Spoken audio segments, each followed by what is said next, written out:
시청자 여러분 안녕하십니까? BTV 주간 종합뉴스 시작합니다. 경기 지역의 시내버스 요금이 6년 만에 인상됩니다. 버스 종류에 따라 200원에서 최대 400원까지 요금이 올라갑니다. 이르면 오는 10월부터 시행될 예정입니다. 박희붕 기자가 보도합니다. 경기도가 시내버스 요금 인상안을 확정했습니다. 교통카드 기준 일반형 시내버스는 1,450원에서 1,650원으로, 좌석형 버스는 2,450원에서 2,650원으로 200원 인상됩니다. 직행 좌석형 광역버스는 2,800원에서 3,200원, 경기 순환버스는 3,050원에서 3,450원으로 400원 오릅니다. 다만 면허 권한이 분리된 직행 좌석형은 혼선을 방지하기 위해 국토교통부 대도시권 광역교통위에서 요금 인상폭과 시기를 최종 결정하기로 했습니다. 이번 요금 인상은 지난 2019년 9월 이후 6년 만입니다. 경기도는 최근 2년간 도내 버스 운송업체의 누적 운송수지 적자가 약 1,700억 원에 이르렀고 내년까지 누적 적자는 3,800억 원에 달할 것으로 추산하고 있습니다. 시민들은 업계의 어려움과 물가 상승에 따른 공공요금 인상 필요성에 대해선 공감하지만 가계 지출로 이어지는 만큼 부담스럽다는 반응도 나옵니다. 다른 교통수단도 많이 올랐는데 버스 요금까지 오르면은 아무래도 좀 더 부담스러울 수밖에 없는 것 같아요. 인상된 버스 요금은 이르면 오는 10월 추석 전후에 반영될 전망입니다. 현재 서울과 인천의 일반 시내버스 기본 요금은 1,550원, 경기 시내버스 요금 인상분이 적용되면 서울 인천보다 100원 더 비싸질 전망입니다. 경기도는 6년 만에 시내버스 요금 인상이 이루어지는 만큼 도민 교통비 부담을 덜기 위해 더 경기 패스를 월 60회 이상 이용할 경우 초과분을 전액 환급하는 혜택을 추가 적용하고 있습니다. BTV 뉴스 박희붕입니다.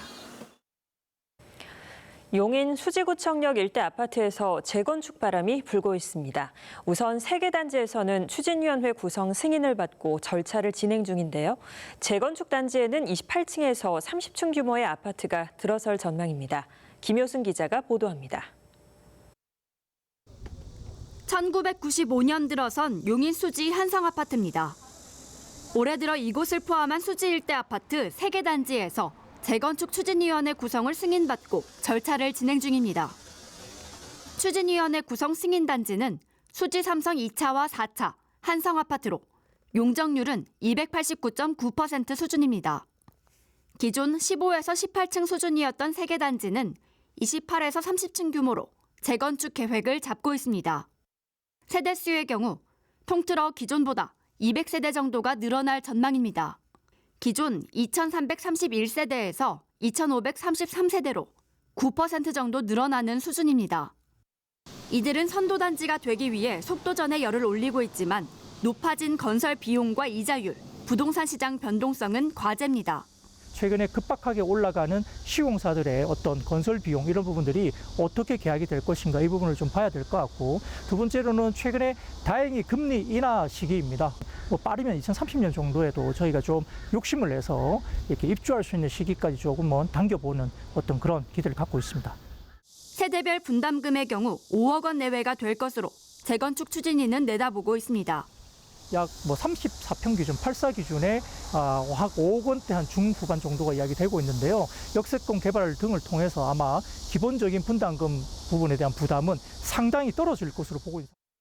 용인시는 건축, 교통 등 심의를 한 번에 처리하는 통합 심의를 통해 재건축 사업이 속도를 낼 수 있도록 돕는다는 방침입니다. 다만 용적률 상향은 신중해야 한다는 입장입니다. 용적률 상향을 해서 한 경우에는 세대수가 증가가 되기 때문에 세대수가 증가될 때는 도로라든가 교통이라든가 이런 환경 분야가 다시 재검토를 하게 되어 있습니다. 미래 세대에 전달을 하고 친환경적이고 이 자산을 물려준다는 개념으로 검토를 하고 있기 때문에 이런 부분들을 같이 고려를. 재건축 추진단지에선 이르면 5년 후 준공을 목표로 사업을 진행한다는 계획인 가운데 선도단지의 재건축 성공 여부에 관심이 쏠리고 있습니다. BTV 뉴스 김효지입니다. 용인 수지구청역 일대 아파트 재정비 바람에 리모델링을 추진하는 단지도 많습니다. 4개 단지의 경우 이미 사업 승인이 나서 본격 절차에 들어갔고 이외에도 수지에서만 10여 곳이 조합을 세워 리모델링을 추진하고 있습니다. 계속해서 김효승 기자가 보도합니다. 1990년대 들어선 용인 수지 지역 아파트. 주택 노후화에 리모델링을 추진하는 단지도 잇따르고 있습니다. 지난해 수지 초인마을 아파트와 동부, 보원 아파트가, 지난달에는 한국 아파트가 사업 승인을 받았습니다. 4개 단지에선 수평과 별동 중축을 승인받아 지하 4층 이상 규모, 지상으로는 별동 건물 등의 더 높은 층을 지어 올리는 방식도 계획 중입니다.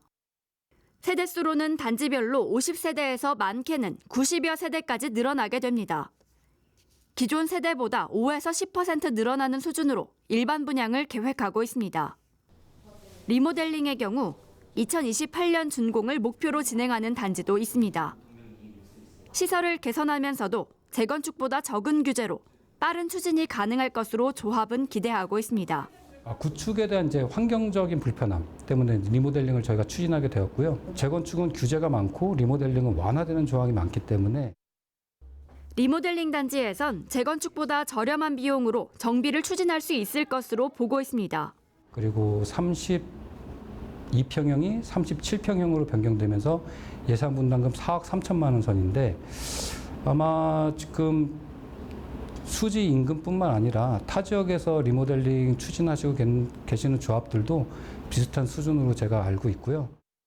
수지에선 사업 승인을 받은 4곳 단지 외에도 2곳 단지가 리모델링 사업을 접수한 상태로 조합 설립 기준으로 보면 10곳이 넘는 단지에서 리모델링을 추진 중입니다. 지역 노후 아파트 재정비가 잇따르면서 용인시는 TF를 구성해 도시 주거 정비 계획을 수립 중이라고 밝혔습니다. 용인시에서는 2030 도시 주거 정비 계획을 수립해서 진행을 하고 있습니다. 무조건 이게 철거보다는 노후된 아파트나 이런 건물들을 갖다가 유지가 되고 그다음에 친환경적으로 이용할 수 있게 진행을 하고 있습니다.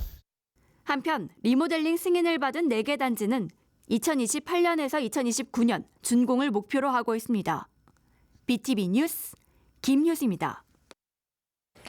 안양박물관 주변 지역 주민들이 추진하고 있는 공공재개발 사업이 큰 산을 하나 넘어섰습니다.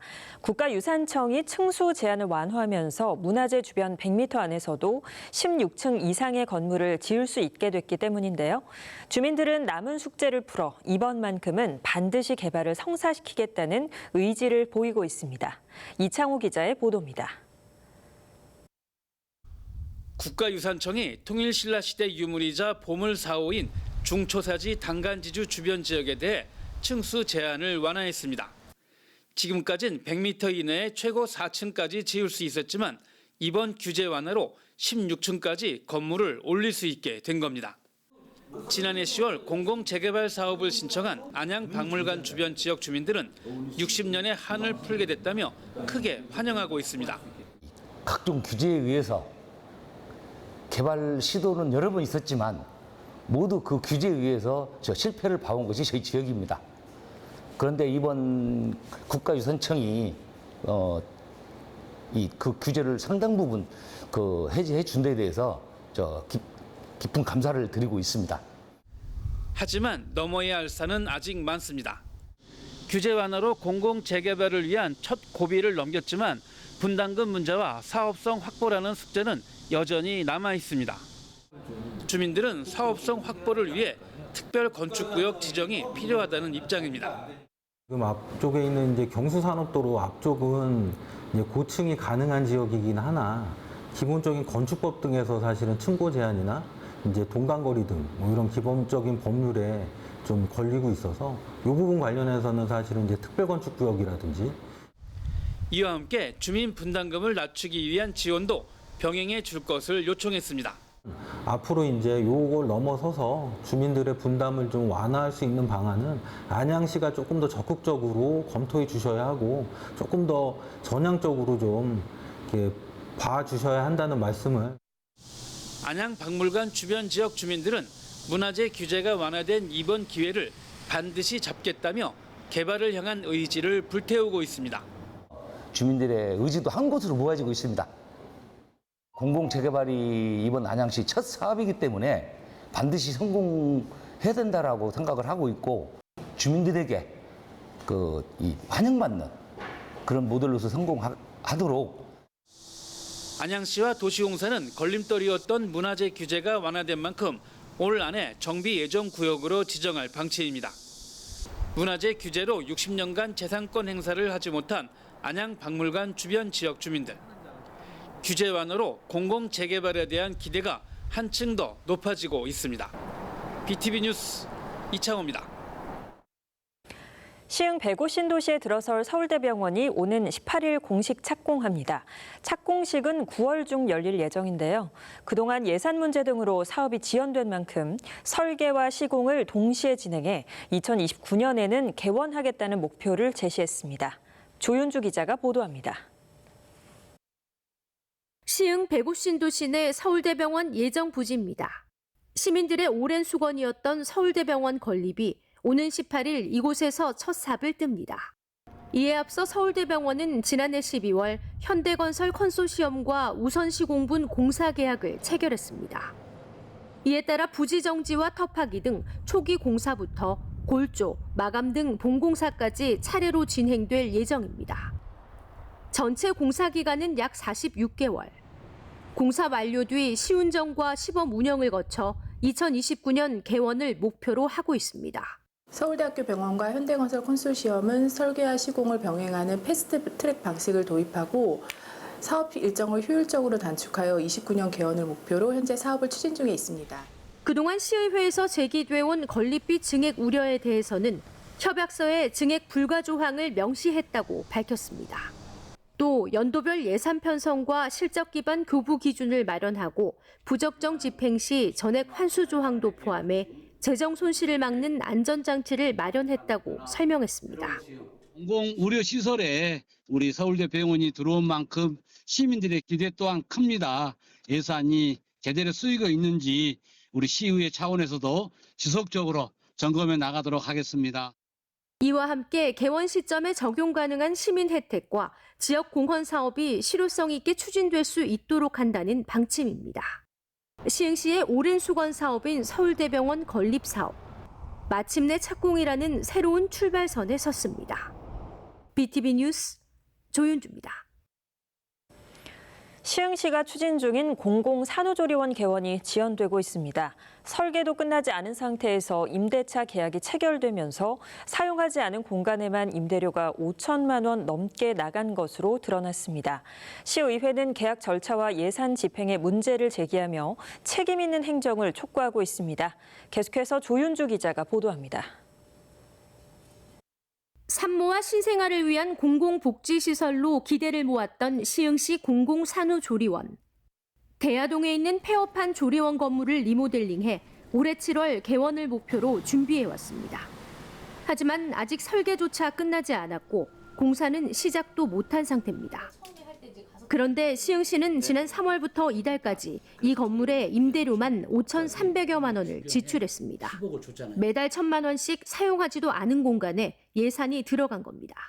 건물에 대한 실시 설계 영역도 나오지 않은 상태에서 임대차 계약을 책정해서 월 1,070만 원의 임대료 총 5차례에 걸쳐서 5,380만 원이 나갔다는 것은 명백한 위반입니다. 허술한 계약 관리도 문제로 지적됐습니다. 임대차 계약서엔 임병택 시장이 직접 계약한 것으로 명시돼 있지만 실제 서명한 대리인은 이름조차 없습니다. 당사자 간에 계약이 이루어져야 함에도 불구하고 시장님의 명의로 계약은 됐지만 대리인이 참석해서 서명을 했어야 되는데 그 부분이 누락돼서 이 부분 또한 계약서상의 문제가 충분히 드러났습니다. 시흥시는 예산 집행과 계약 절차 등의 논란에 대해 공간을 점유한 시점부터 임대료를 지급해야 한다고 판단했다고 해명했습니다. 현장을 계속 드나들면서 좀 재사용이 가능한 부분 이런 것들 은밀히 좀 검토하는 그런 절차들도 필요했고요. 공간을 점유한다는 기준을 저희가 이제 설계 시점으로 잡았던 부분이 있는데 건물주랑 다시 한번 좀 협의를 하고 시흥시 공공산후조리원 개원은 내년 상반기로 미뤄진 상황. 개원이 지연되는 사이 사용조차 하지 않은 공간 임대료만 시민 세금으로 매달 1,000만 원 넘게 지출되고 있습니다. BTV 뉴스 조윤주입니다.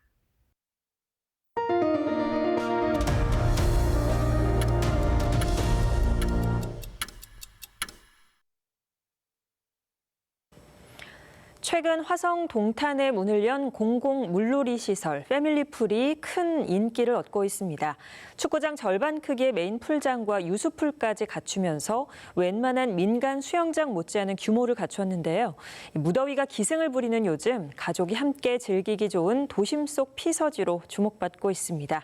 김성원 기자가 현장을 다녀왔습니다. 유수풀 위로 튜브를 탄 아이들이 물살에 몸을 맡기고 떠다닙니다. 코스를 따라 한 바퀴 돌며 잠시나마 더위를 잊습니다. 바닥 분수 위에서는 물과의 사투가 한창. 예측 없이 솟아오르는 물줄기를 피해 이리저리 뛰어봅니다. 유아풀에서는 가족 단위 이용객이 비처럼 내리는 물을 맞으며 추억을 쌓습니다. 풀 처음 와봤는데 어떤 점이 제일 재밌어요? 유수풀이 있으니까 진짜 워터파크 온 것 같아서 근처에 있으니까 자주 올 수 있어서 좋은 것 같아요. 와보니까 되게 수영장도 깊고 되게 재밌어요. 이곳에서 가장 인기 있는 공간은 단연 메인풀입니다. 축구장 절반 크기인 넓은 수면 위엔 웃음소리가 가득합니다. 최대 수심 약 90cm로 어른들은 수영을 즐길 수 있고 아이들은 구명조끼와 튜브를 타고 놀기 좋아 가족 단위 피서객들로 북적입니다. 경기적 최대 규모의 공공 물놀이 시설 동탄 패밀리풀입니다. 지난달 개장한 가운데 매일 이용객들로 가득합니다. 동탄 패밀리풀은 오전 9시부터 오후 1시까지 850명, 오후 2시부터 6시까지 850명을 수용하며 하루 최대 1,700명이 이용할 수 있습니다. 화성시민 우선 예약 방식으로 화성시민이라면 이용 3일 전부터 포털 사이트에서 예약할 수 있습니다. 타 지역민들은 하루 전 예약할 수 있지만 예약이 꽉 차 취소분을 기다려야 하는 경우가 많습니다. 하지만 화성시민이라도 예약 후 이용하지 않는 이른바 노쇼를 한다면 10일 동안 예약이 제한됩니다. 소문 듣고 왔는데 네이버에 예약을 했는데 좀 힘들긴 했지만 너무 온 보람이 대만족입니다. 일단 시설도 깨끗하고. 지난달 개장한 화성 동탄 패밀리풀은 이달 말까지 무료로 운영합니다. 수영모 등 모자는 필수로 착용해야 하고 120cm 이하 아동은 반드시 구명조끼를 착용해야 합니다. 음식과 물은 반입이 가능하고 이용한 자리는 깨끗하게 청소해야 합니다. 쏟아지는 폭염 속 동탄 패밀리풀이 특별한 피서지로 급부상하고 있습니다. BTV 뉴스 김성원입니다.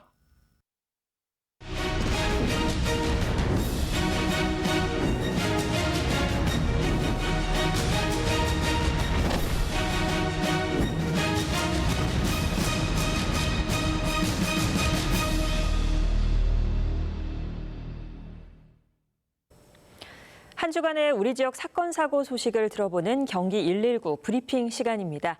경기도 소방재난본부 김한성 소방경과 함께하겠습니다. 안녕하십니까? 예, 안녕하십니까? 네, 지난 한 주간의 사건 사고 소식 전해주시죠. 네, 먼저 화재 소식입니다. 8월 2일 토요일 오후 3시 24분쯤 안산시 상록구의 한 건설 자재 창고에서 불이 났습니다. 신고자는 사무실 옆 야외 창고에서 검은 연기와 화염이 치솟는 것을 목격한 후 119에 신고했고 소방은 5분 만에 현장에 도착해 불길이 확산되는 것을 막았습니다. 119 구조대의 신속한 내부 인명 검색으로 다행히 인명 피해는 발생하지 않았습니다. 이 화재로 2층 규모 창고 한 동이 모두 타고 인근 임야와 차량 5대 등의 자산이 소실되는 피해가 발생했습니다. 진화에는 총 113명의 인력과 헬기 포함 32대의 장비가 동원됐으며 불은 약 4시간 만인 오후 7시 9분에 완전히 꺼졌습니다. 정확한 화재 원인은 조사 중입니다. 8월 4일 월요일 오전 10시 37분쯤 이천시 백사면의 한 주택용 저온 창고에서 불이 났습니다. 인근 주민의 신고로 출동한 소방은 10분 만에 현장에 도착해 화재 진압에 나섰으며 오전 11시 13분쯤 불길을 잡았습니다. 불은 창고 뒤편의 고추 건조기에서 시작된 것으로 추정되며 창고 안에 보관돼 있던 농기구와 고추 약 50kg이 소실됐습니다. 화재 초기 창고에 있던 거주자는 안전하게 대피해 인명피해는 발생하지 않았습니다. 진화에는 총 57명의 인력과 19대의 장비가 투입됐으며 정확한 화재 원인은 조사 중입니다. 같은 날 낮 12시 14분쯤 광주시 경환동의 한 찜질방에서 불이 나는 사고가 발생했습니다. 당시 2층 청소 직원이 황토방 내 화재를 발견해 119에 신고한 것으로 알려졌습니다. 소방대원이 현장에 도착했을 당시 황토방 내부에서 화재가 발생한 상태였으며 건물 내부 옥내소화전을 활용해 신속히 진화에 나섰습니다. 불은 약 12분 만에 완전히 꺼졌고 다행히 인명피해는 발생하지 않았습니다. 화재 원인은 황토방 전기 히터 주변에 놓인 가연물 등 전기용품 사용 부주의로 추정되며 황토방 벽면과 천장 일부, 전기 히터 등이 소실되는 재산 피해가 발생했습니다. 정확한 화재 원인은 조사 중입니다. 다음은 구조구급 소식입니다. 8월 5일 화요일 오후 1시 33분쯤 화성시 팔달면 서해안 고속도로 서울 방향 구간에서 육중추돌 교통사고가 발생했습니다.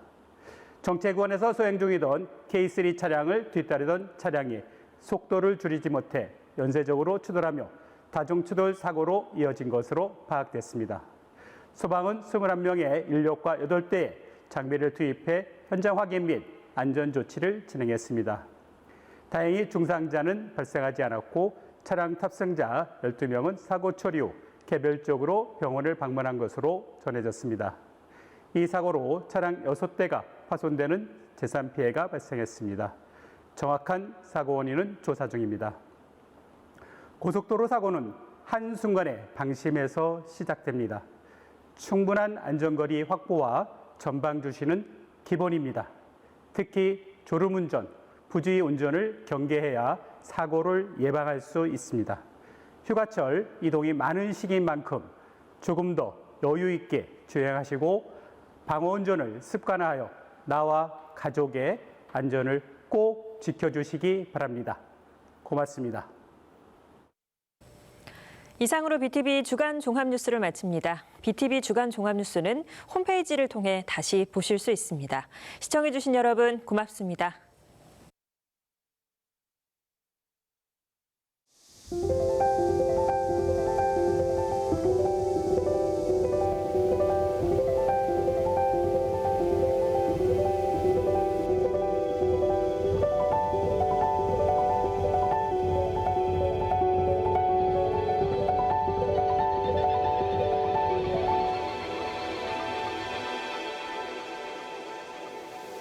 Mm-hmm.